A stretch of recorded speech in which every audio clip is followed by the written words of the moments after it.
Twilight in a hospital wing designed for dying children was never truly peaceful. The silence that hung in the air at St. Magdalen's Children's Hospital was thick with unspoken grief, punctuated only by the rhythmic beeping of medical equipment and the hushed conversations of nurses moving like ghosts through dimmed corridors. But in the grief counseling room on the 3rd floor, where the last rays of winter sun painted long shadows across cream-colored walls, the quiet carried a different weight entirely. Ariana Mitchell stood before a semicircle of small chairs, her slender fingers wrapped around a well-worn copy of Where the Wild Things Are. Though she hadn't turned a page in the last 4 minutes, she wasn't looking at the children gathered before her 7 faces ranging from 5 to 9 years old, each bearing the particular stillness that came from knowing too much about mortality too soon. Instead, her hazel eyes were fixed on the smartphone lying face up on the windowsill, its dark screen reflecting the dying light like a mirror to her mounting dread. 17 minutes. That was the longest Dr. Julian Ashford had gone without contacting her since this morning. To the hospital administrators who valued her gentle demeanor and impressive credentials, Ariana was the picture of compassionate professionalism. A 8-year-old grief counselor with a widow's understanding of loss, she possessed the rare ability to speak to children about death without platitudes or condescension. They saw the auburn hair always pulled back in a neat bun, the calm voice that never wavered, even when discussing the hardest truths. The way traumatized children seemed to trust her instinctively. What they didn't see was the woman who had installed 3 deadbolts on her apartment door last week. They didn't see the carefully applied concealer hiding the shadows of sleepless nights, or the way her hand shook slightly whenever a tall man in a white coat passed in the hallway. The phone lit up. No sound. She'd learned to keep it on silent during sessions, but the screen blazed to life with an incoming text. Ariana's chest tightened, her breath catching in her throat like a trapped bird. She knew without looking that it would be another message from Julian. They were always the same, loving on the surface, poisonous underneath, concern masquerading as control. She forced herself to smile at the children, her voice remarkably steady despite the tremor running through her hands. I think that's enough for today, everyone. Remember what we talked about. Your feelings are visitors, not permanent residents. You can let them come and go. But in the back corner of the room, tucked into an oversized armchair that made him look even smaller than his 7 years, Kieran watched his counselor with eyes that were far too knowing for a child. Where the other children were absorbed in gathering their belongings or chattering about what waited for them at home, Kieran sat perfectly still, his pale hands folded in his lap with an eerie composure. He had the kind of beauty that made adults uncomfortable, features too delicate, too refined, like a porcelain doll that might blink when you weren't looking. His platinum blonde hair caught the fading light, and his eyes, an unusual shade of amber gold, tracked Ariana's every micro-expression with predatory focus. Kieran could hear things other children couldn't. The elevated flutter of Ariana's heartbeat when her phone lit up, the barely perceptible catch in her breathing, the subtle shift in her scent lavender perfume layered over something sharper, more primal, fear. It was a scent he knew intimately, one he'd worn himself before the accident 3 years ago that had stolen his mortal life and delivered him into the care of an ancient creature who walked in darkness. He liked Miss Mitchell's. She never spoke to him in that artificially cheerful voice adults used when they thought children were fragile or stupid. She'd looked him in the eye during their first session and said simply, "Death is real, Kieran, and it's okay to be angry about it." She smelled like books and rain and something warm he couldn't quite name, humanity, perhaps, in its purest form. It reminded him of before, when his own mother had read to him at night before the car crash that should have killed him.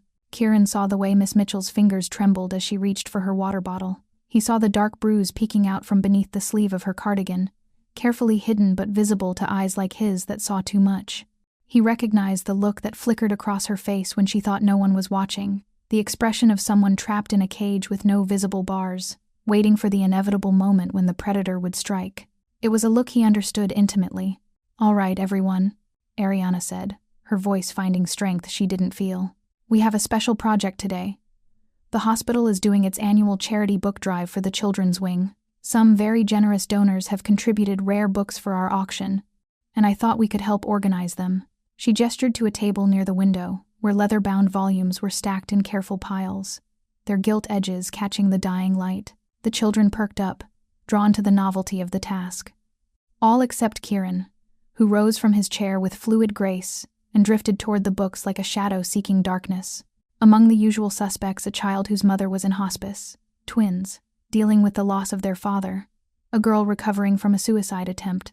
There was also Lily Mitchell's, 6 years old with honey blonde pigtails and gaps in her smile where baby teeth had recently fallen out. She was helping her mother today because school was closed for a teacher training day.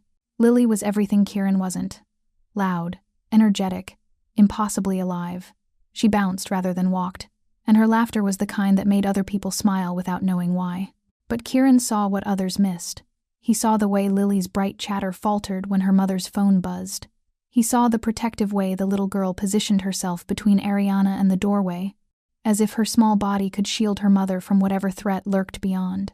He saw the drawing Lily had been working on during the session, a crayon sketch of a house with all the windows colored black, and a figure standing outside that she'd scribbled over so violently the paper had torn. "Mommy, can I put my letter to Santa in one of the pretty books?" Lily asked, pulling a folded piece of construction paper from her jacket pocket. "It's more special than our mailbox." Ariana's smile was automatic but distracted, her eyes drawn once more to her phone, which had buzzed again. "Sure, sweetheart, just be careful with the books. They're very old." Lily skipped to the table, her pigtails bouncing, and selected a burgundy leather-bound first edition with gold lettering on the spine. The book fell open in her small hands, revealing yellowed pages that smelled of must and time.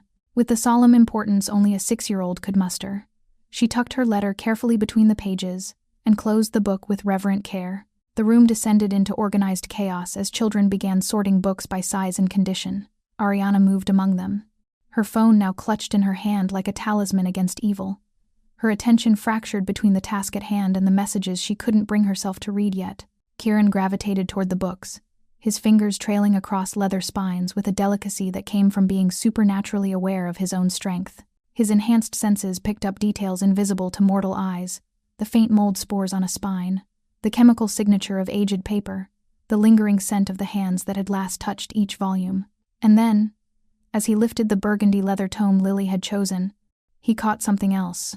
Salt water, the distinct chemical composition of tears, dried but still detectable to his heightened olfactory senses. The book fell open in his hands as if magnetized to the very page where Lily had hidden her letter. Construction paper, folded once, covered in crayon letters that wobbled across the page with a child's earnest determination. Kieran's amber eyes scanned the words, and something cold settled in his chest. Not the chill of his undead physiology, but something older, more human. Recognition. "Dear Santa, my mommy cries every night in the bathroom. She thinks I'm sleeping, but I hear her. The bad doctor won't leave us alone. He came to our house again last night. He says we belong to him. Mommy is scared of him, and I'm scared too. Please make him go away before he hurts her again. I promise I'll be good forever and ever. I'll eat all my vegetables and I won't fight bedtime. Please, Santa. Please help her. Love, Lily. P.S. Mommy says you're not real, but I know you are. You have to be." The world seemed to narrow to the paper in Kieran's hands. He looked across the room at Ariana, who was crouched beside a child, her phone still gripped in white-knuckled fingers, her smile painted on like armor that was cracking at the edges. Then he looked at Lily, who was sorting books by color with determined focus, humming a Christmas carol off-key. He knew this story. He'd lived a version of it himself, before Drakon had found him bleeding out in the wreckage of his parents' car, before immortality had stolen his warmth but given him safety. He knew what it meant to watch someone you loved suffer at the hands of a monster wearing a human face. He knew the particular helplessness of being small and powerless while the world collapsed around you. But Kieran wasn't powerless anymore, and neither was his guardian. The letter vanished into Kieran's jacket pocket with practiced sleight of hand.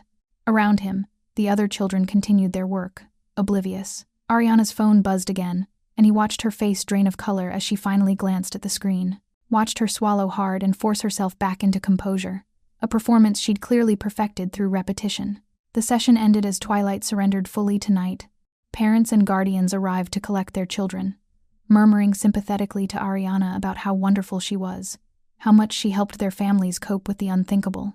They didn't notice the way she flinched when a man's voice echoed down the hallway, or the death grip she maintained on Lily's hand as they prepared to leave. Kieran was the last to be collected, which was normal. His guardian only emerged after sunset. When the man appeared in the doorway, even Ariana, distracted as she was, felt the shift in atmosphere. He was tall, well over 6 feet, with the kind of presence that seemed to compress the air in the room, making everything else feel smaller, less significant. Platinum blonde hair swept back from a face that was arresting in its severe beauty, sharp cheekbones, a strong jaw, and eyes that were an impossible shade of crimson in the low light, like garnets catching fire. Lord Drakon of the Northern Isles, though he went by simply Drakon Northorn in the mortal world, cut an imposing figure in his impeccably tailored charcoal suit.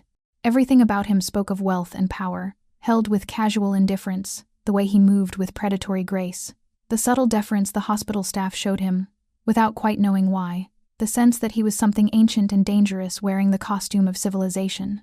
"Kieran," he said, his voice a low rumble that seemed to vibrate in Ariana's chest. "Ready?" "Yes, sir," Kieran replied, gathering his things with unusual haste. Ariana found herself unable to look away from the man in her doorway. There was something off about him, something her hindbrain recognized even if her conscious mind couldn't name it. The way he stood perfectly still, no fidgeting or shifting weight, the way the fluorescent lights seemed to dim slightly in his presence, the complete absence of his reflection in the window behind him, though surely that was just a trick of the lighting, wasn't it? "Miss Mitchell's," Drakon said, and somehow he made her name sound like a secret, his crimson gaze fixed on her with unnerving intensity. "Kieran speaks highly of your sessions. You have a gift for helping children process grief." "Thank you," Ariana managed, clutching Lily closer. Her daughter, unusually, had gone quiet, staring at the tall stranger with wide eyes. "Are you Santa?" Lily whispered suddenly, and the question hung in the air like a struck bell. Something flickered across Drakon's severe features. Surprise, perhaps, or amusement. He lowered himself into a crouch with fluid grace, bringing himself to Lily's eye level. Up close, the impossible nature of him was even more apparent. Skin too pale, too flawless, like marble that had never known the sun. But his expression, when he looked at the child, held an unexpected gentleness. "What makes you ask that, little one? You're really tall, and you dress fancy, and Kieran said you know everything," Lily replied with a 6-year-old's impeccable logic. "And I sent Santa a letter today. Did you get it?" Drakon's crimson eyes shifted to Kieran, who stood perfectly still, the letter burning a hole in his pocket. Understanding passed between guardian and ward in a single glance, a conversation held in silence, in the language of the immortal. "Not yet," Drakon said softly, returning his attention to Lily, "but I suspect I will very soon." Ariana's phone buzzed again, a call this time. Julian's name flashing across the screen like a curse. Her hand shook as she declined it, and when she looked up, those impossible crimson eyes were fixed on her with an intensity that made her feel simultaneously exposed and seen, truly seen, perhaps for the first time in months. "Come, Kieran," Drakon said, rising to his full height. "We have matters to discuss." As he turned to leave, he paused in the doorway, looking back at Ariana. "Miss Mitchell's, if you ever find yourself in need of assistance, please don't hesitate to reach out. The hospital has my contact information. Kieran is very fond of you. I protect what he cares about." The words were polite, almost formal, but something in the way he said them and the weight they carried, the absolute certainty made them sound less like an offer and more like an oath. Then he was gone, taking Kieran with him, leaving only the faint scent of winter air and something else. Something Ariana's mind supplied as cinnamon and old parchment, though that couldn't possibly be right. That night, in a penthouse fortress of steel and glass that touched the stars, Drakon stood before floor-to-ceiling windows overlooking a city that glittered like scattered diamonds. His reflection was absent from the glass it had been for 426 years. In his pale hands, he held a piece of construction paper covered in wobbly crayon letters, and his crimson eyes blazed with a light that had nothing to do with the moon rising over the skyline. "Please make him go away before he hurts her again." The words conjured ghosts, Celestine's screams echoing through his ancestral manor. His own helplessness, trapped miles away, too human to save her. The smell of blood when he'd finally returned home, the rage that had consumed him, the monster he'd become in the aftermath. "Another predator," Drakon murmured into the darkness, his voice carrying the weight of centuries. "Preys upon the innocent." He folded the letter carefully, reverently, as if it were a holy relic. In a way, it was a child's desperate faith in salvation, misdirected but no less potent for its error. "This ends tonight," he whispered, and the words weren't a promise, they were a death sentence. Behind him, Kieran watched from the shadows, his amber eyes reflecting the city lights like a cat's. He'd seen that expression on his guardian's face only once before the night Drakon had pulled him from the wreckage, and offered him a choice between death and an eternity of darkness. The vampire lord had chosen to save one lost child that night. Now, it seemed, he was preparing to save two more, and God help the monster standing in his way. The offices of Northorn Pharmaceuticals occupied the top 15 floors of the Obsidian Tower, a monolith of black glass and steel that pierced the Manhattan skyline like a dagger aimed at heaven. Most employees never ventured above the 35th floor, where legitimate research into synthetic blood compounds took place under the glare of fluorescent lights and federal oversight. The floors above existed in rumor and speculation executive suites, they were told, accessible only by private elevator and retinal scan. What they didn't know was that the highest floors belonged entirely to a single occupant who had no need for electric light, who conducted his true business in the hours between sunset and dawn, and whose research into blood synthesis had less to do with medical advancement and more to do with freeing his kind from the ancient hunger that defined them. Drakon stood in his private office on the 48th floor, the city sprawling beneath him like a living organism of light and shadow. Behind him, Kieran sat in one of the leather chairs, his small legs dangling above the Persian rug, watching his guardian read the letter for the third time. The construction paper looked absurd in those pale, elegant hands, a child's desperate plea held by a creature who had walked the earth for over 4 centuries. Celestine was 7 when it started, Drakon said quietly, his crimson eyes never leaving the wobbly crayon letters. The Baron would visit our estate when father was away on business. Mother was too afraid to intervene. I was too young to understand, and later, too far away at university to protect her. His jaw tightened, a muscle feathering beneath marble-pale skin. By the time I returned home, she was already in the ground. 16 years old. The Baron called it a tragic accident. Everyone believed him. He was nobility. Who questions a man of such respectability? Kieran said nothing, recognizing the story for what it was, not just history, but wound that had never truly healed despite 4 centuries of scar tissue. I killed him, Drakon continued, his voice dropping to something barely above a whisper. Slowly. Made him understand what it meant to be powerless in the face of superior strength, but it was too late for Celestine, too late for justice. I swore then that I would never again fail to act when I had the power to intervene. He set the letter down on his desk with reverent care. This doctor, this Julian Ashford, he is a modern baron, using his position as a shield while he torments those weaker than himself. What do you need me to do? Kieran asked. Nothing. This is not a burden for you to carry. Drakon pressed a button on his desk phone. Bishop, my office. Now. The man who appeared 3 minutes later was a study in contrasts to his employer, where Drakon was all supernatural stillness and predatory grace. Theodore Bishop moved with the nervous energy of someone perpetually aware he was surrounded by apex predators. In his early 50s, with silver threading through his dark hair and wire-rimmed glasses perched on a weathered face, he'd served as Drakon's human liaison to the mortal world for 20 years. He was also one of perhaps 5 living mortals who knew exactly what his employer was and had chosen to stay anyway. My lord, Bishop said, a title that came naturally to him, despite Drakon's repeated insistence it wasn't necessary. I need a complete workup on this woman. Ariana Mitchells, grief counselor at Street Magdalene's. And on this man, Dr. Julian Ashford, cardiac surgeon. Drakon slid a piece of paper across the desk with both names written in his angular script. Everything. Employment history, financial records, medical files, restraining orders, social media, parking tickets. I want to know what they eat for breakfast and what demons haunt their dreams. You have 12 hours. Bishop knew better than to ask why. He simply nodded and left, already pulling out his phone to wake up the private investigators who handled Drakon's more delicate inquiries. The dossier that arrived at sunset the following evening was thorough enough to violate at least a dozen privacy laws. Drakon read it in his office while Kieran attended school, his crimson eyes scanning each page with the focus of a predator studying prey. Ariana Mitchells, 28 years old. Master's degree in clinical psychology from Columbia. Licensed grief counselor specializing in pediatric bereavement. Widow, her husband, Thomas Mitchells, had died in a climbing accident in the Adirondacks 3 years prior, leaving her with a 3-year-old daughter and a mountain of medical school debt Thomas had incurred before switching careers to outdoor education. No criminal record, no history of mental illness. By all accounts, a woman trying to rebuild a shattered life while raising a child alone. And then there was Julian Ashford, 35.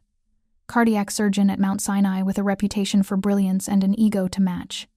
They'd met at a hospital charity function 18 months ago. The relationship had lasted 8 months before Ariana ended the engagement, citing Julian's controlling behavior and volatile temper. That's when the harassment began. Bishop's investigators had been thorough. There were copies of text messages, dozens per day, swinging wildly between professions of love and thinly veiled threats. Flowers delivered to her office with cards that read like romantic gestures but contained subtle reminders that Julian knew her schedule, her movements, her vulnerabilities, late-night visits to her apartment building, documented by security cameras. A restraining order filed and dismissed when Julian's attorney produced hospital colleagues willing to testify that Ariana seemed emotionally unstable and prone to dramatic exaggeration. Most damning was the psychiatric evaluation Julian had commissioned through a colleague, diagnosing Ariana with delusional disorder and recommending she undergo treatment before she could be considered a fit parent. It was a fabrication. Bishop's investigators had found the payments Julian made to the psychiatrist, routed through 3 shell companies, but it was also a weapon aimed directly at the only thing Ariana valued more than her own safety. "He's systematically dismantling her credibility," Drakon murmured, his grip on the papers tightening until they crumpled. "Cutting off her income, isolating her from support systems, creating a paper trail that paints her as unstable. When he finally moves to take custody of the child, no judge will question it. She'll have no defense, no resources, no options. He hunts her through respectability. A modern nobleman with a scalpel instead of a sword." Drakon stood abruptly, moving to the window. Below, the city teemed with millions of lives, each one flickering briefly before winking out into eternal darkness. For 4 centuries, he'd walked among them as a ghost, a predator, something fundamentally separate from their mortal concerns. But that separation had never brought peace, only a hollow immortality filled with the echoes of those he'd failed to save. "Not again," he whispered to his reflection that wasn't there. "Not this time." 3 nights later, Drakon stood in the shadow-thick corner of Street Magdalen's parking garage, perfectly motionless in a way no living thing could manage. He'd been there for 2 hours, waiting with the infinite patience of the undead. Above him, fluorescent lights buzzed and flickered, casting sickly yellow illumination across rows of vehicles. The scent of oil and exhaust mixed with something else, fear, carried on the ventilation from the floors above where Ariana Mitchells was finishing her evening counseling sessions. He heard the car before he saw it. A silver BMW M5, expensive but not ostentatious, the kind of vehicle that announced wealth without vulgarity. It pulled into a spot near the elevator with precise confidence, and when the driver emerged, Drakon's enhanced vision cataloged every detail. Julian Ashford was handsome, in a carefully maintained way, tailored suit, styled hair, the easy posture of a man who'd never seriously questioned his place in the world's hierarchy. He carried a bouquet of white roses wrapped in expensive paper. Drakon watched him walk to the elevator, press the button for the 3rd floor, and disappear behind closing doors. Then the vampire moved, flowing through the garage like smoke, taking the stairs with supernatural speed, arriving on the 3rd floor just as Julian approached Ariana's office. From his vantage point down the hallway, Drakon observed through the office's glass door. Ariana looked up from her desk as Julian entered without knocking, and even from this distance, the vampire could see the fear that flashed across her face before she masked it with professional courtesy. Could hear her heart rate spike, smell the adrenaline flooding her system. "Julian, you can't keep showing up," Ariana said, standing quickly and positioning herself between Julian and where Lily sat in the corner, coloring. "The restraining order." "Restraining order?" Julian's voice carried the smooth confidence of a man who'd never faced real consequences. "Sweetheart, I'm concerned about you. Everyone at the hospital is. These paranoid episodes, this erratic behavior, it's exactly what Dr. Peterson warned me about in his evaluation. That evaluation was a lie, and you know it." "Do I?" Julian set the roses on her desk with careful precision. "Or are these delusions exactly what Peterson diagnosed?" "Ariana, I'm trying to help you. We both know you're struggling. Let me take some of the burden off your shoulders. Lily can stay with me for a while, just until you get the help you need." "Get out!" Ariana's voice shook, but she held her ground. "Now, Julian, or I'm calling security." Julian's expression never changed, but something dark flickered behind his eyes. "Of course, I'll go. But think about what I said. Think about what's best for Lily." He leaned closer, dropping his voice to an intimate whisper that Drakon's supernatural hearing captured perfectly. "You can't hide from me, Ariana. I will always find you. And when I do, you'll understand that we belong together. One way or another, he left, passing within 10 feet of where Drakon stood, concealed in shadow, and took the elevator back to the parking garage. The vampire followed, a whisper of movement in the dark. Julian was halfway to his BMW when Drakon stepped from behind a concrete pillar, directly into his path. The movement was too fast for human eyes to track. One moment empty space, the next a towering figure in an immaculate charcoal suit, crimson eyes blazing in the garage's dim light. "Dr. Ashford," Drakon said, his voice carrying that strange quality of sounding perfectly calm while simultaneously promising violence. "We need to discuss your harassment of Miss Mitchell's." Julian stopped, his expression cycling through confusion, irritation, and finally aggressive posturing. "Who the hell are you? This is private property. I'll call security." He reached for his phone, and Drakon moved. The distance between them, perhaps 15 feet, vanished in a blur of supernatural speed. One pale hand closed around Julian's throat, lifting him off his feet as easily as a child lifting a doll. The phone clattered to the concrete. "Call whomever you wish," Drakon said, his voice dropping to something that resonated in the chest like a growl. Up close, there was no hiding what he was. The unnatural pallor of his skin, the complete lack of warmth emanating from his body, the way his eyes literally glowed in the darkness. "But know this, Doctor. Ariana Mitchell's and her daughter are under my protection now. If you so much as breathe in their direction again, if you send one more text message, one more flower, if you even think her name too loudly, I will drain you dry and leave your corpse for the morning shift to find." Julian's face was turning purple, his hands clawing uselessly at Drakon's wrist. The vampire's lips pulled back, revealing fangs that caught the fluorescent light. Understanding dawned in Julian's oxygen-starved brain. This wasn't a man, wasn't anything close to human. "You are a predator who mistakes respectability for power," Drakon continued, his crimson eyes boring into Julian's. "But I am the apex predator, Doctor, and I do not tolerate wolves in my territory." He released Julian, who collapsed to the ground, gasping and choking. The vampire stood over him, perfectly still, perfectly terrifying in his calm. "Run," Drakon said softly, "and pray I never hear your name again." Julian ran, stumbling to his car, hands shaking so badly he dropped his keys twice before managing to start the engine. Tires squealed as he fled the garage, and Drakon watched until the taillights disappeared into the night. Then he returned to the 3rd floor, moving through corridors where security cameras mysteriously developed static whenever he passed. Ariana's office was empty now, but Drakon could still smell her lavender perfume, could see the white roses Julian had left wilting on her desk. He placed a small black smartphone beside them, encrypted, untraceable, with only one number programmed in. Next to it, he laid a note written on heavy cream paper and ink that wouldn't be manufactured for another decade. "When he comes for you, and he will call me. You are not alone anymore. D." In the parking garage below, Drakon stood in the space Julian's car had occupied, looking up at the floors where Ariana Mitchell's fought her lonely war against a monster wearing a doctor's coat. "Not alone," he repeated into the darkness. "Not anymore."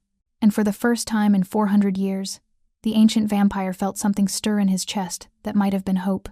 Julian Ashford sat in his pristine apartment overlooking Central Park, hands still trembling as he poured his 3rd scotch in an hour. The bruises on his throat had already darkened to purple, 5 distinct finger marks that no amount of concealer would hide come morning. He'd called in sick to the hospital, something he never did, claiming a sudden flu. A hallucination. It had to be. Stress-induced psychosis, brought on by Ariana's rejection, by the mounting pressure of the custody case. There was no such thing as creatures with glowing red eyes and supernatural strength. No such thing as vampires. He was a man of science, a cardiac surgeon who dealt in measurable realities: blood pressure, arterial blockages, the mechanical rhythm of the human heart. But his hands wouldn't stop shaking, and beneath the fear, something darker was calcifying. Rage. How dare that thing threaten him? How dare Ariana involve some hired thug to intimidate him? Because that's what it had been, surely. Some steroid-addicted bodyguard she'd found, using tricks of shadow and psychology to make himself seem monstrous. The glowing eyes could have been contacts. The strength, adrenaline, and Julian's own terror amplifying the memory. She'd made him look weak, made him afraid.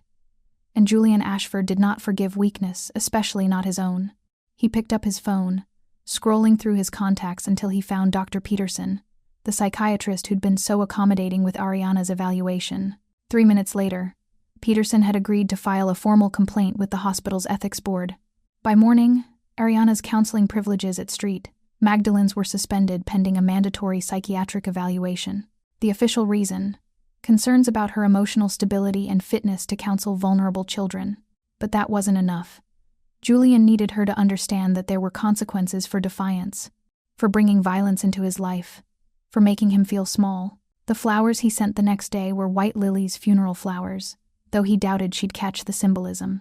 Hidden inside the decorative box, nestled among the stems, were 3 vials of lorazepam, enough to sedate someone Ariana's size for hours, enough to make compliance inevitable. The card read simply, "Some flowers to brighten your day. Remember, I always know how to make things better. J." For 3 days, Julian watched from a distance, gathering his courage. The thing in the parking garage, hallucination or not, had shaken something loose in his psyche, revealing the depth of his obsession with crystal clarity. He didn't just want Ariana back. He needed her to understand that she belonged to him, that her resistance was futile, that he held all the cards in this game.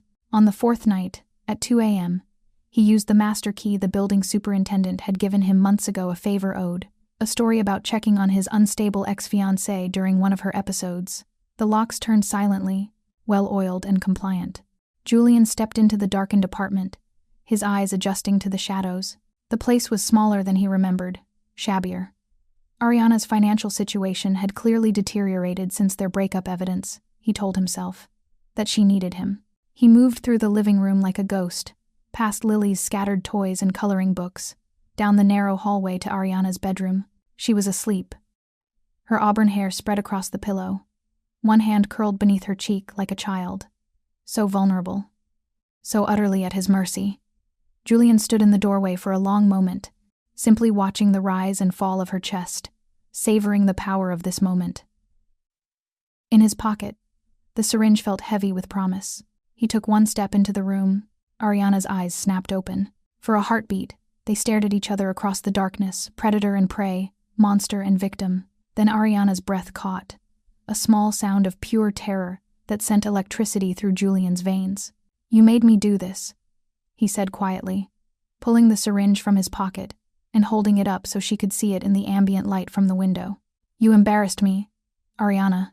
Made me look unstable with your accusations, with your hired thug in the parking garage. Now we do this the hard way." Ariana sat up slowly, her body rigid with fear, her eyes darting to the bedroom door where Lily slept just across the hall. "Lily is in the next room," she whispered, her voice barely audible. "Please, Julian. Just go." "Oh, Ariana." Julian's smile was gentle, almost loving. "Lily is exactly why I'm here. I have custody paperwork ready, Doctor. Peterson's evaluation. Witness statements from concerned colleagues. Documentation of your deteriorating mental state. By tomorrow afternoon, she'll be in my care while you undergo treatment for your mental breakdown." He took another step closer. "One way or another, you're both mine." He set the syringe on her nightstand with careful precision, next to a folded medical chart, his own handwriting documenting recommended dosages for acute psychosis. "Think about it tonight. Tomorrow, you can come willingly, or I can have you committed. Either way, this ends with you understanding who has the power here."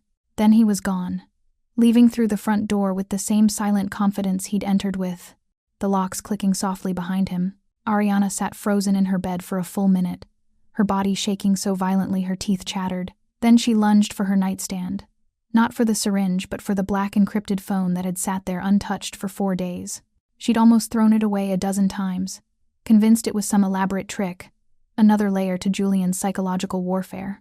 But the alternative, that the creature in the parking garage had been real, that something impossible had offered her protection, suddenly seemed far less terrifying than the man who'd just stood in her bedroom. Her fingers fumbled with the phone. There was only one number programmed in. She pressed dial. It rang once. "Talk to me." The voice that answered was immediately, viscerally familiar, that deep resonance that seemed to vibrate in her chest, carrying both infinite patience and barely leashed violence. "He was here," Ariana whispered, her voice breaking. "He was in my bedroom. He's going to take Lily. He has paperwork, medical authority. I can't fight him. He's going to drug me and take my daughter." "Is the door secured?" Drakon's voice shifted, acquiring an edge that made Ariana's hindbrain recognize the predator beneath the civility. Yes, but he can come back. He has keys, connections. He's a doctor. Who's going to believe me over him? I will handle Dr. Ashford permanently. The promise in those words was absolute. Right now, pack essentials for you and Lily. I'm sending Bishop to extract you. You'll be at my residence within the hour. Your residence? I don't even know who you are.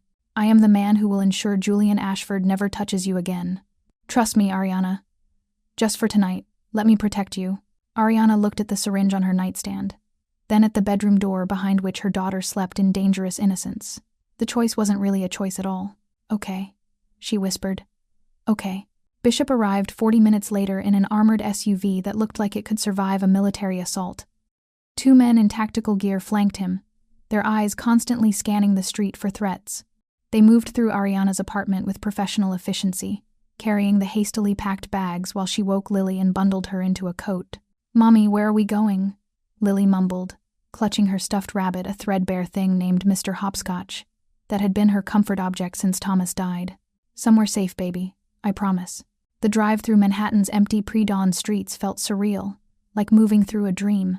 Ariana held Lily close in the back seat, watching the city transform from the familiar landscape of her trapped existence into something foreign and full of dark possibility. They stopped in front of the Obsidian Tower, and Ariana's breath caught. She'd passed this building 1,000 times, never imagining she'd enter it, never suspecting it housed the creature who'd somehow become her salvation. The private elevator was all black marble and brass, rising with whisper-quiet efficiency to the 48th floor. When the doors opened, Ariana stepped into a space that seemed to exist outside normal reality. The penthouse was a study in contrasts, ultra-modern steel and glass architecture housing what appeared to be centuries of collected antiquities. Medieval tapestries hung beside contemporary art, ancient weapons mounted on walls of floor-to-ceiling windows that revealed the city sprawling below like a galaxy of earthbound stars. And in the center of this impossible space stood the man from the parking garage. Lord Drakon was even more striking in his own environment, backlit by the city lights, his platinum blonde hair catching the ambient glow like a halo. He wore an immaculate charcoal suit despite the hour, and those crimson eyes undeniably, impossibly red fixed on Ariana and Lily with an intensity that should have been terrifying. Lily, still half asleep, blinked up at him with drowsy confusion. "Are you Santa? I sent you a letter." Something shifted in Drakon's severe expression, a softening so subtle it might have been imagined. He lowered himself into a crouch with fluid grace, bringing himself to Lily's eye level. Up close, everything about him screamed inhuman. The too pale skin, the absolute stillness of his chest. He wasn't breathing. The faint scent of winter air and old parchment that clung to him, despite the climate-controlled penthouse. "In a manner of speaking, little one," he said, his deep voice gentling to something almost tender. "I received your letter, and I made you a promise I'm going to make the bad doctor go away." Lily studied his face with a child's unfiltered directness. "You have red eyes. Are you sick?" "No, child. I'm simply different. But I keep my promises. Always." He extended his hand, pale, elegant, with long fingers that could have belonged to a pianist or a surgeon, and Lily placed her tiny palm in his without hesitation. The contrast was stark, her warm, living flesh against his marble-cold immortality. "You and your mother will never fear him again," Drakon said, his crimson eyes lifting to meet Ariana's over Lily's head. The weight of that gaze was physical, carrying centuries of conviction. "This I swear on my immortal soul." And watching this ancient creature kneel before her daughter, making impossible promises with absolute certainty, Ariana realized 2 things simultaneously. First, that the monster in the parking garage hadn't been a hallucination. Second, that she'd just fled from one predator directly into the arms of another. The only question now was whether this predator would devour them or save them.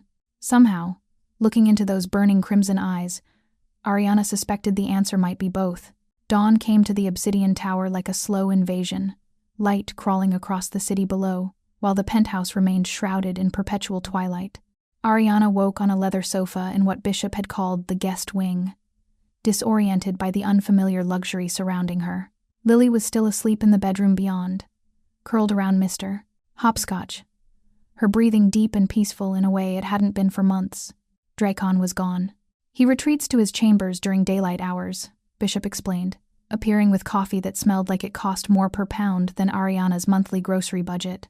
The older man moved through the space with practiced efficiency, his demeanor that of a butler from another century transplanted into the modern world. The sealed room on the 49th floor. No windows, climate-controlled, completely inaccessible until sunset. It's not optional for his kind, the sun would reduce him to ash in minutes. Ariana accepted the coffee with trembling hands, her mind still struggling to reconcile the impossible reality she'd stumbled into. His kind. You say that so casually. I've worked for Lord Drakon for 20 years, Miss Mitchells. You learn to be casual about the impossible, or you go mad. Bishop settled into a chair across from her, his weathered face kind but serious.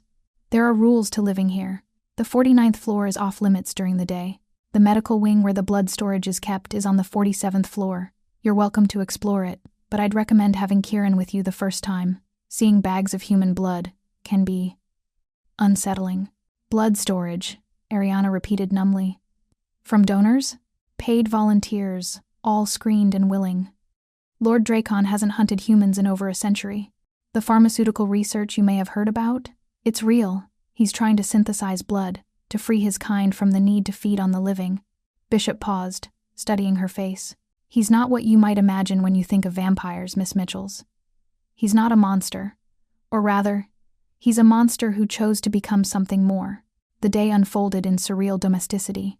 Kieran emerged from his own quarters around noon, and within minutes, he and Lily were inseparable. The boy showed her his collection of toys, wooden soldiers from the Napoleonic Wars, a Victorian dollhouse with hand-painted furniture, a chess set carved from ivory and ebony that was older than America. He taught her the basics of chess with surprising patience, his small, pale hands moving the pieces while Lily watched with rapt attention.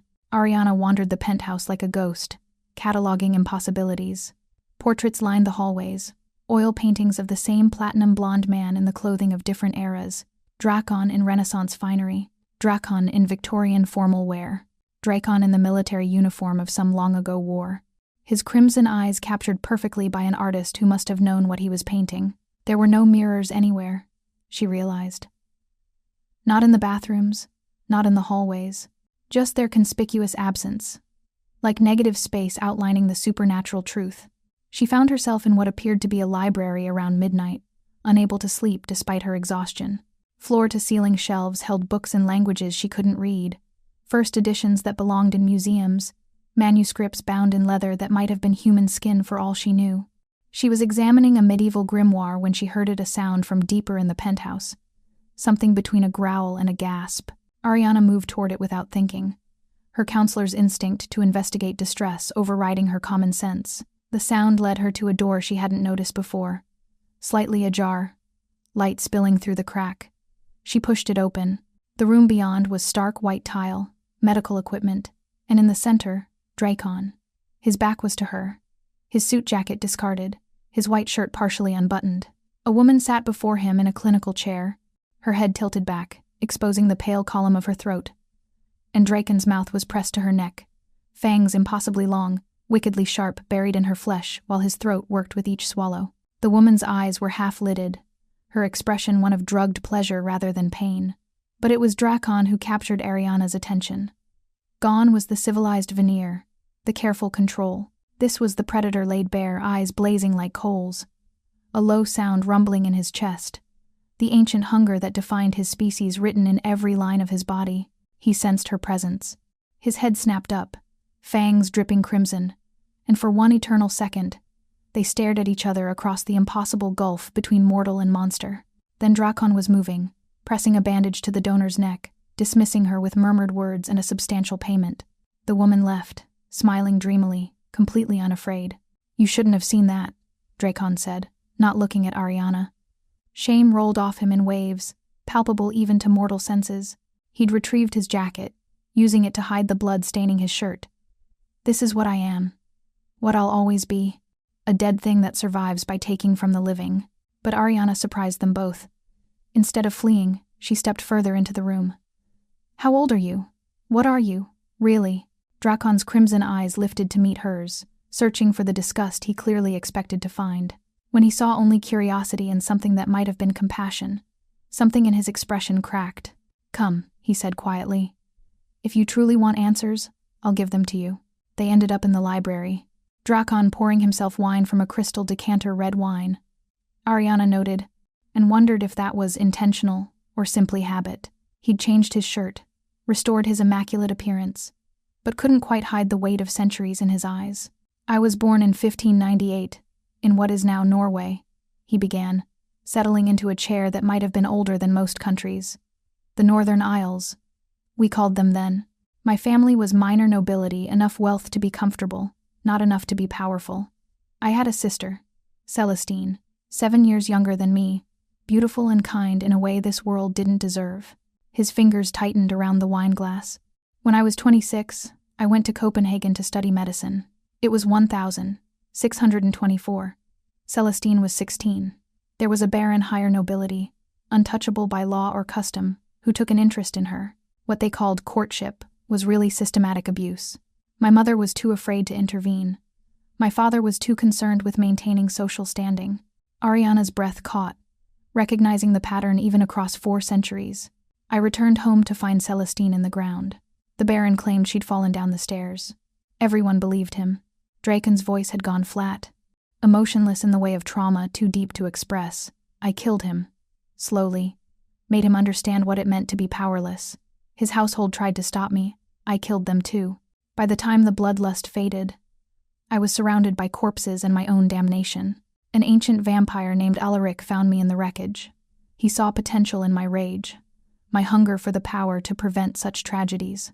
He offered me a choice: die with my humanity intact, or become immortal with the strength to ensure no one I loved would ever suffer that way again. Drakon's smile was bitter. I chose wrong. Or right. I've had 400 years to decide and still haven't reached a conclusion. The centuries blurred together after that. Plagues, wars, revolutions, I survived them all. Built power, influence, wealth, created this pharmaceutical empire to research blood synthesis, to free my kind from the need to hunt, trying to atone for the monster I became by preventing other monsters from creating more victims. He looked at Ariana, his crimson eyes holding hers. When Kieran brought me Lily's letter, I saw Celestine's face. I cannot fail again. I will not. Silence settled between them, heavy with confession. Finally, Ariana spoke. I'm sorry. For Celestine. For all of it. Don't be. I am what I chose to become.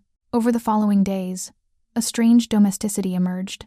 Drakon couldn't cook food, was ash in his mouth, but he taught Lily about constellations from the rooftop observatory, patient as she confused Orion with Cassiopeia, gentle when she asked if the stars were lonely up there in the dark. Ariana watched these interactions from the doorway, seeing the way this ancient predator made himself small and soft for her daughter, and felt something dangerous blooming in her chest. Late one night in the library, discussing mortality and choice, their fingers brushed while reaching for the same book. Ariana felt the coldness of his skin, not unpleasant, but distinctly inhuman, and instead of pulling away, she wrapped her hand around his. Drakon flinched as if burned. I am a dead thing, Ariana, he said, but didn't pull away. You deserve warmth, life, a mortal future. Not this half-existence in the shadows with a creature who will watch you age and die while he remains unchanged. You're the most alive person I've met, Ariana replied, her thumb tracing the veins visible beneath his translucent skin. Julian is the dead thing. His cruelty, his control, his need to diminish everything he touches. You saved us. You gave us safety when we had none. That's not death. That's the most vital thing in the world. They were close now. Close enough that Ariana could see the flecks of gold in his crimson irises, close enough to notice that his breath didn't fog the air between them because he wasn't breathing. The almost kiss hung in the space between mortal and immortal, possible and impossible. Then Drakon pulled away, the moment shattering like glass. But the next morning, Ariana made her decision. I'm going back to work, she announced over breakfast, her breakfast. Since Drakon sat with coffee he wouldn't drink, Bishop reading the newspaper, and Kieran teaching Lily card tricks. Drakon's expression shuddered. It's too exposed. Julian will find you. So I hide forever? Let him take my identity along with everything else? Ariana stood, channeling every ounce of courage she possessed. I won't. I can't. If I'm going to accept your protection, I need to still be me. And I'm a counselor. It's not just what I do, it's who I am. Something shifted in Drakon's crimson eyes, respect, perhaps, or recognition. He was quiet for a long moment, then nodded slowly.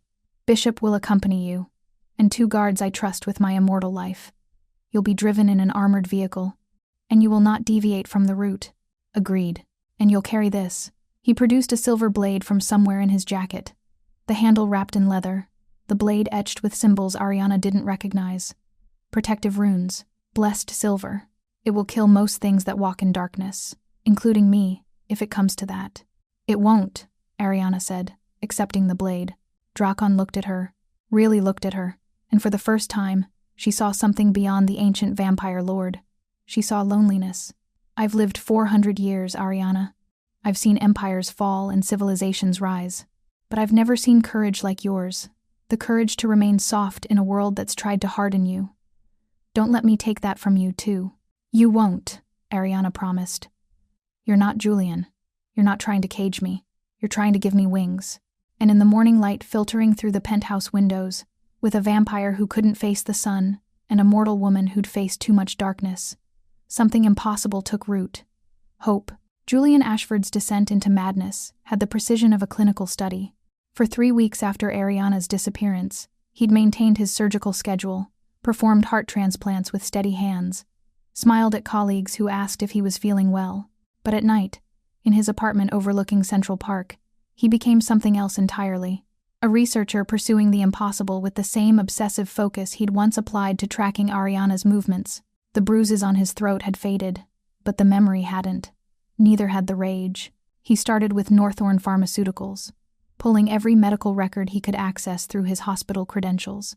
The pattern emerged slowly, then all at once. Patients with rare blood disorders, all treated successfully with experimental therapies traced back to Drakon's company, but the anomalies were in the details: blood that showed cellular characteristics inconsistent with normal aging, hemoglobin structures that shouldn't exist in nature, test results that were quietly buried or explained away.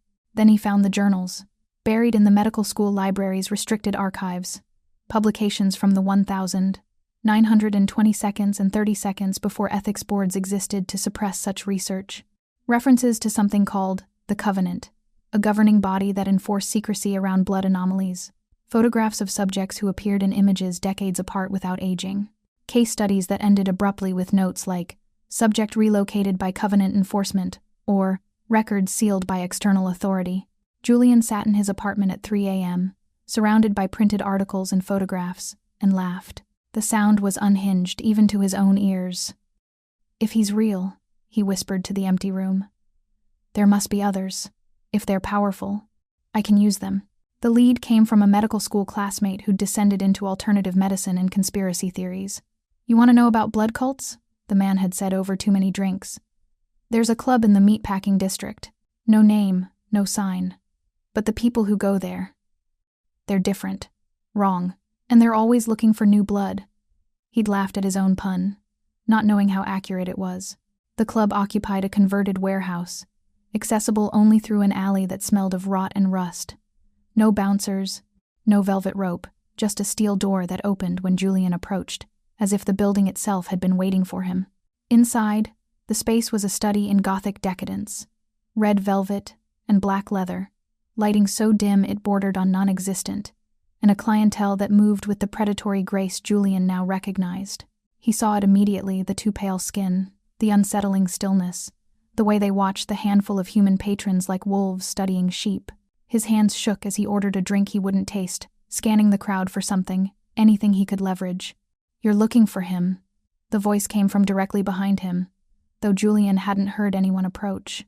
He turned to find a woman who made his breath catch, devastatingly beautiful in the way of old Hollywood starlets, with raven dark hair, porcelain skin, and eyes the color of amber honey. She wore a crimson dress that clung to curves that seemed designed to destroy men's rationality. "Lord Drakon, you're the doctor who had his pet human." Julian's heart hammered. "How did you? You reek of desperation and wounded pride." She smiled, revealing teeth that were just slightly too sharp. "I'm Countess Isabeau Corvinus, and you, Dr. Ashford, are exactly the kind of fool I've been waiting for." She led him to a private booth in the back, moving through the crowd with an authority that suggested she owned the place. Probably did, Julian realized. When she settled across from him, the booth shadows seemed to deepen around her, creating an island of darkness in the dim club. "You seek power over Lord Drakon's pet human," Isabeau said, her accent carrying hints of French aristocracy. "How delightfully petty. Tell me, Doctor, what are you willing to sacrifice for revenge?" Julian leaned forward, his obsession overriding his self-preservation. "What do you want from me?" "Information. Routes, schedules, vulnerabilities. Drakon has made himself frustratingly difficult to reach directly. But humans? Humans are so wonderfully fragile." Her smile widened. "In exchange, I'll give you Ariana back, and the vampire will be too destroyed to stop me from taking his pharmaceutical empire. Blood synthesis is worth billions to my kind. Drakon has been stingy with his research. What is he to you?" "A mistake I made 2 centuries ago." Isabeau's eyes flashed with something between love and hatred. "I was a courtesan in Paris when he found me dying in the gutter, betrayed by a client who preferred his women silent. Drakon turned me, gave me eternity, and I fell utterly, completely in love with him. But he didn't want love, he wanted redemption. When I showed him what immortality could truly offer, he cast me out like a monster." She laughed, bitter and beautiful. "So I became one. Built my own coven in the shadows of his territory, waiting for the moment when his precious morality would give me the leverage I needed." Julian felt something click into place, the recognition of a kindred spirit in obsession. "Just make sure he watches when I take her. I want him to know he couldn't protect her." Isabeau extended her hand, pale and cold as marble. "We have an accord, Doctor. Give me what I need, and I'll give you what you've lost." The attack came on a Thursday, 3 weeks later. Ariana was leaving her shift at the new hospital where Drakon's influence had secured her a position, Lily with her because of a teacher training day. Bishop drove the armored SUV with 2 of Drakon's guards, vampires young enough to move in the late afternoon sunlight with protective gear and significant discomfort. They were 2 blocks from the hospital when the road ahead suddenly filled with figures moving faster than human eyes could track. Bishop slammed the brakes, reaching for the blessed silver weapons stored in the console. "Get down," he shouted, but it was already too late. The first impact came from the side, a vampire thrall hitting the armored door with enough force to dent the reinforced steel. Then another, and another, coordinated strikes that made the SUV rock on its suspension. The guards bailed out, moving to intercept, but Isabeau had sent numbers. 6 thralls against 2 defenders, all of them expendable pawns in her game. Julian appeared in front of the SUV, and the surreal horror of the moment crystallized. He was holding a medical-grade tranquilizer gun, the kind used for dangerous psychiatric patients, and his face held the calm of complete psychosis. "Come quietly, Ariana," he called through the windshield. "Don't make this harder on yourself." Bishop fought like a man possessed, his blessed silver blade taking down 1 thrall, then another, but there were too many. Ariana saw him go down, blood blooming across his shoulder. The guards were faring better but were being slowly overwhelmed. Then the window beside Lily shattered. A thrall's hand reached through the gap, impossibly fast, and Lily's scream cut through everything else pure. Primal terror as she saw the red eyes and extended fangs inches from her face. The monster Julian had conjured from nightmare into reality. Ariana didn't think.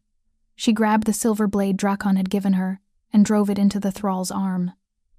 The creature shrieked, pulling back, its flesh smoking where the blessed metal had pierced. But there were more coming, and Lily was sobbing, and Julian was approaching the driver's door with his tranquilizer gun raised. The GPS tracker in the SUV sent its distress signal. Drakon received it in his office at Northorn Pharmaceuticals, where he'd been reviewing contracts. The sun had set 30 minutes ago. He moved. What arrived at that intersection wasn't the civilized vampire lord who taught a 6-year-old about constellations. It was the thing that had slaughtered a baron's household in 1624, the predator that had survived 4 centuries of warfare and plague. Drakon came through the thralls like a storm of violence, moving so fast he was barely visible. Bodies flew. Blood sprayed in arterial arcs, vampire blood, black as oil. His eyes blazed crimson, and his fangs were fully extended, and the sounds coming from his throat were nothing remotely human. Julian saw him and froze, the tranquilizer gun falling from nerveless fingers. "What are you?" Drakon was suddenly there, inches away, covered in blood that wasn't his own. The refined accent was gone, replaced by something ancient and foreign. "I am your damnation, Doctor." He grabbed Julian by the throat, the same grip that had terrorized him weeks ago, but this time without restraint. Julian's feet left the ground, and Drakon's fangs were bare, so close to his jugular that Julian could feel the cold breath that wasn't really breath. "Drakon, no!" Ariana's voice cut through the bloodlust. She was out of the SUV, Lily held behind her, the silver blade still in her hand. He's not worth it. We need him for evidence. The vampire's crimson eyes focused on her, and for a moment, Ariana saw the war raging behind them, the monster that wanted to kill warring with the man who'd made promises. Slowly, with visible effort, Drakon lowered Julian back to the ground and released him. The doctor collapsed, gasping. Isabeau's thralls had fled or been destroyed. Bishop was being tended by the guards, and Lily stood behind her mother, staring at Drakon with wide, terrified eyes that broke something in the ancient vampire's chest. Red eyes, Lily whispered. Just like the monsters. That night, back at the Obsidian Tower, Lily couldn't sleep.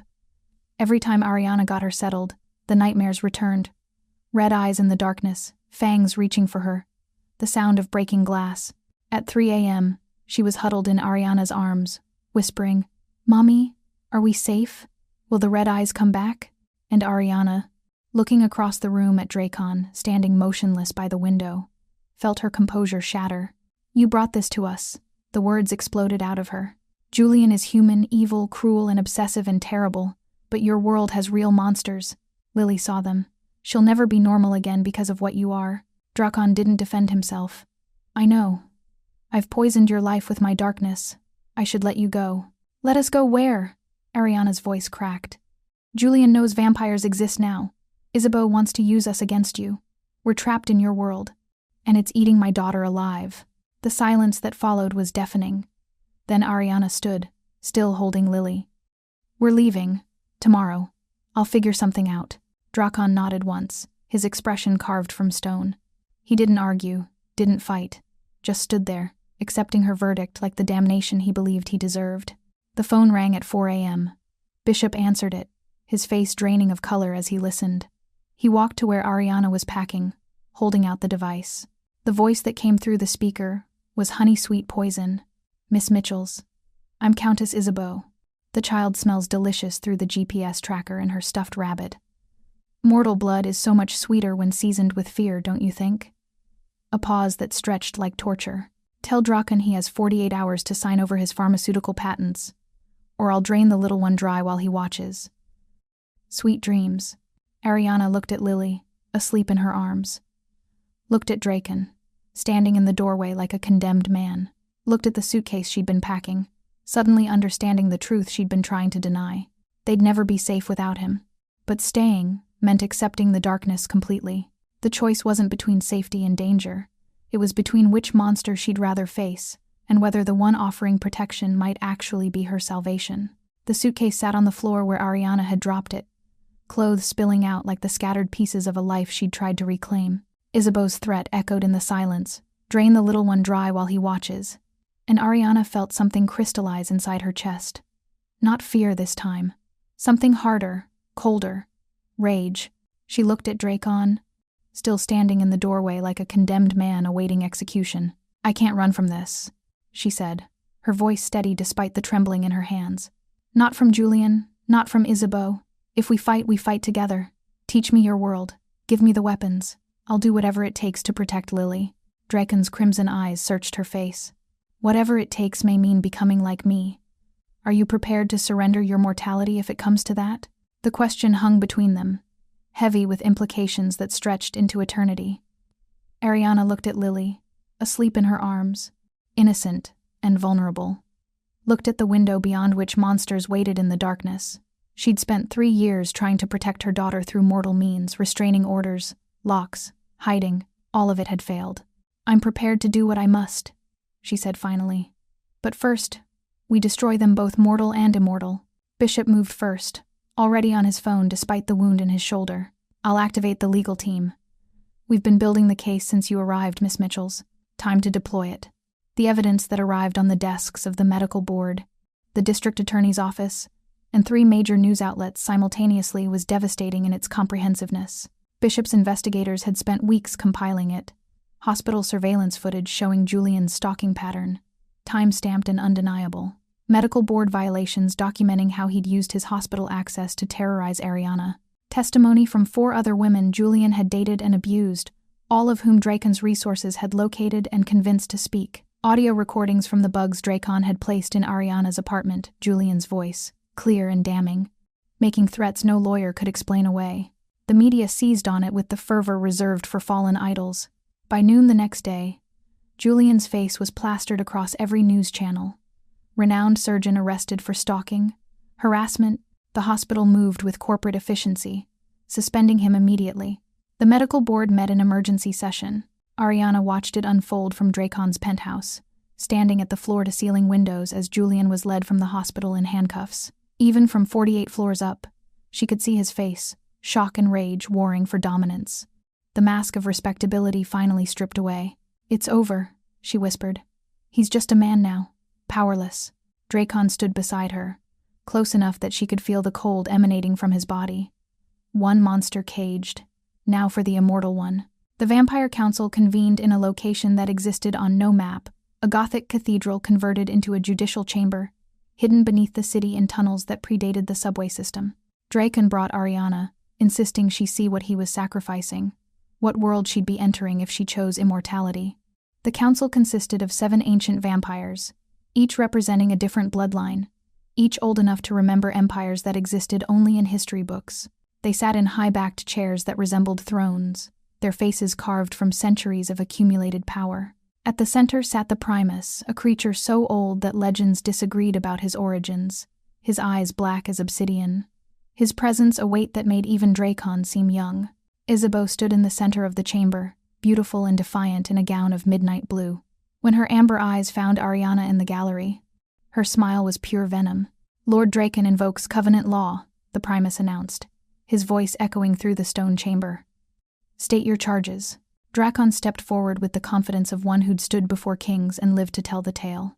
"Countess Isabeau Corvinus stands accused of breaking the masquerade by revealing our nature to a mortal, Dr. Julian Ashford, of attacking mortals under my house's protection, Ariana Mitchells and her daughter Lily, of attempted territory seizure without formal challenge to my pharmaceutical holdings."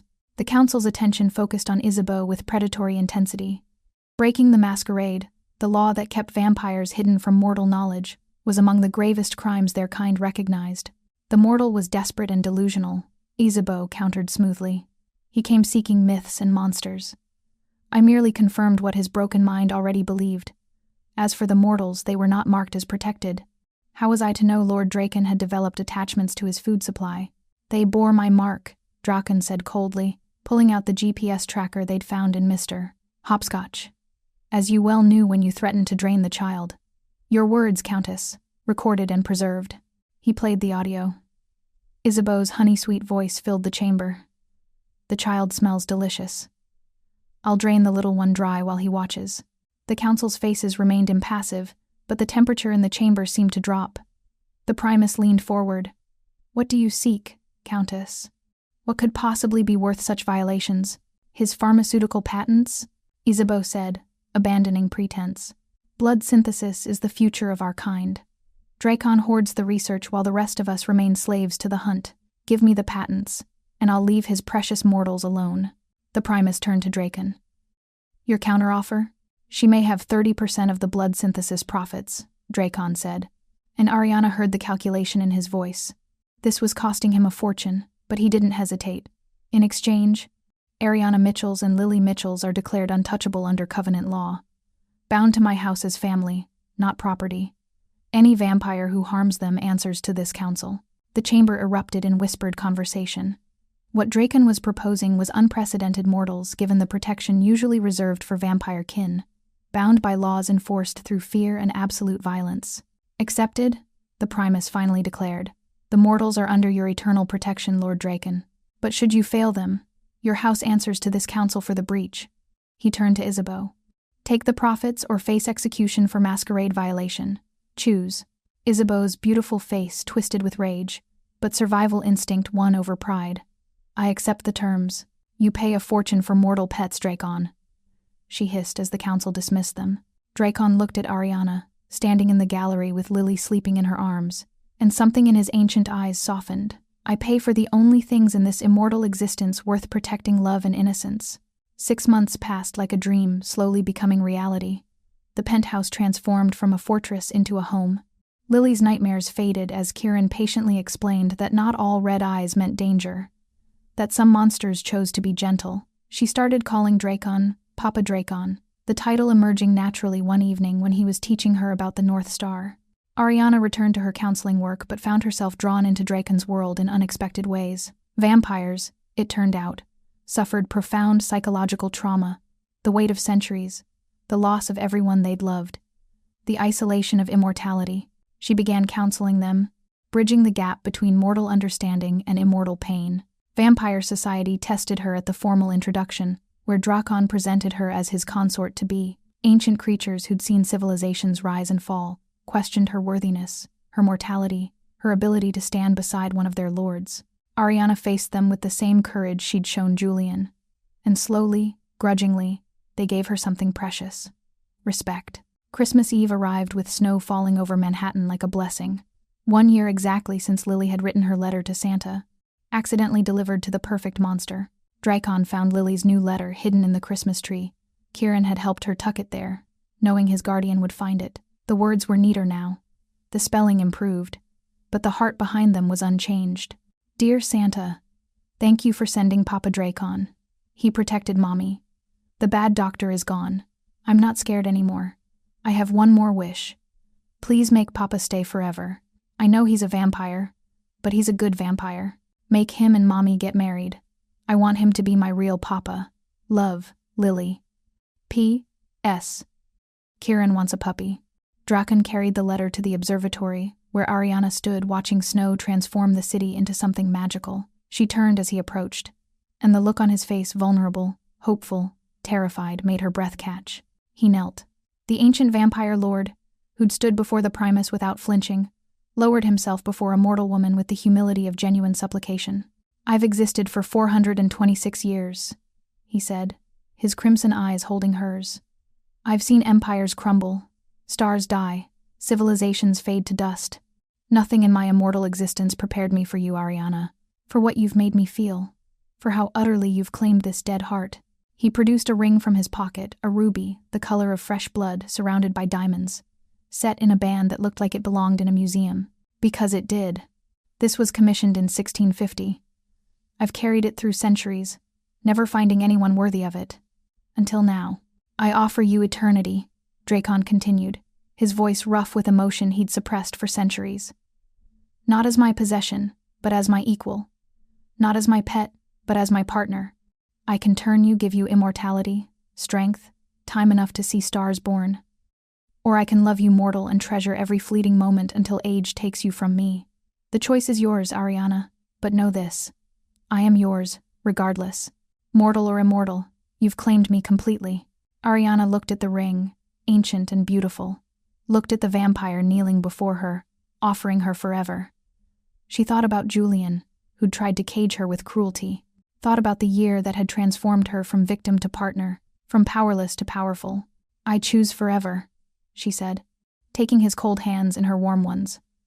I choose you, this family, this dark, beautiful eternity. Turn me, Drakon. Make me yours truly, completely, eternally. What happened next was intimate and sacred. Drakon's fangs piercing her throat, the initial pain giving way to something transcendent, his blood offered in return, cold and copper sweet, rewriting her biology with every swallow. The transformation beginning as her mortal heart beat its final rhythms before stillness and rebirth. They're kissing. Ew! Lily's voice shattered the moment. She and Kieran stood in the doorway, grinning. 2 years after that original letter to Santa, Ariana stood at the observatory window, watching snow fall over a city she'd now outlived by millennia. Her reflection was absent from the glass. Her eyes glowed crimson in the darkness, and her hand rested on a belly just beginning to show the impossible new life growing where death should reign. How? She'd asked Drakon when they'd confirmed it. Ancient magic in my bloodline, he'd explained, wonder in his voice. Vampires rarely reproduce, and mortal-born even less. But when we do, the children are daywalkers. Best of both worlds. Behind them, in the rooftop garden, Lily and Kieran played in the snow, her 8 years to his 9, siblings in all but blood. Drakon's arms came around Ariana's waist, his hand joining hers over their growing child. I thought accepting help made me weak, Ariana said softly. I thought loving a monster made me complicit in darkness.